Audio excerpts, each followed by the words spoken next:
Punta nga tayo kay ano, kay Bertoy, baka may sideline doon. Para makapira tayo. Laki nga.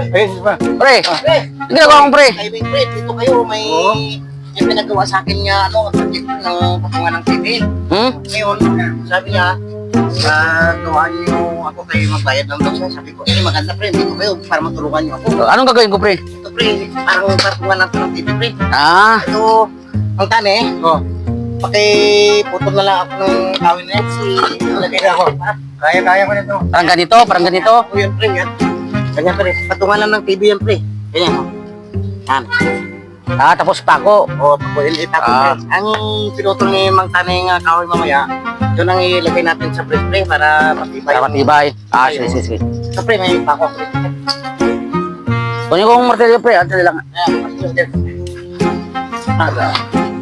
May ganyan. Kayo para i-deliver kasi ito pre mamaya kung ano. Pagkatapos, saglit lang to. Singilin natin yung nagpagawa nito. Kasi nagpa-ano sa akin na... Magkano kontrata mo to pre? Ha? Magkano kontrata mo? Sabi niya pre, bayaran niya matawa ko eh. Tabot nga yung pre, pako. Pre.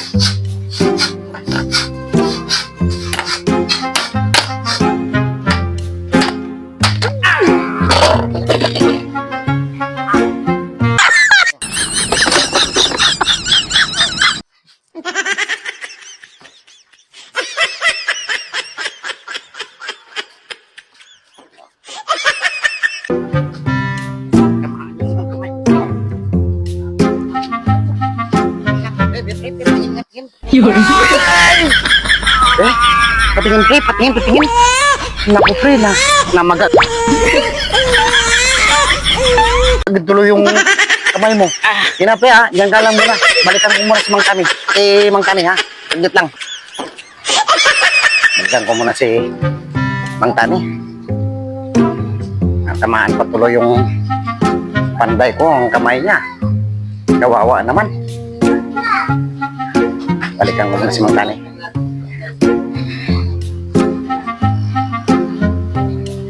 Mang Tani! Ano, okay na yung gawa mo? Malapit ito. Lapit na. Sige, patapusin mo na para ma-deliver na natin ito pagka ano. Naku! Patay! Discord din! Naku! Ano nangyari sa'yo? Naku! Ano ba yan? Hindi ka naman kasi kayo nag-iingat! Hindi pa kalahin na ganun nangyari.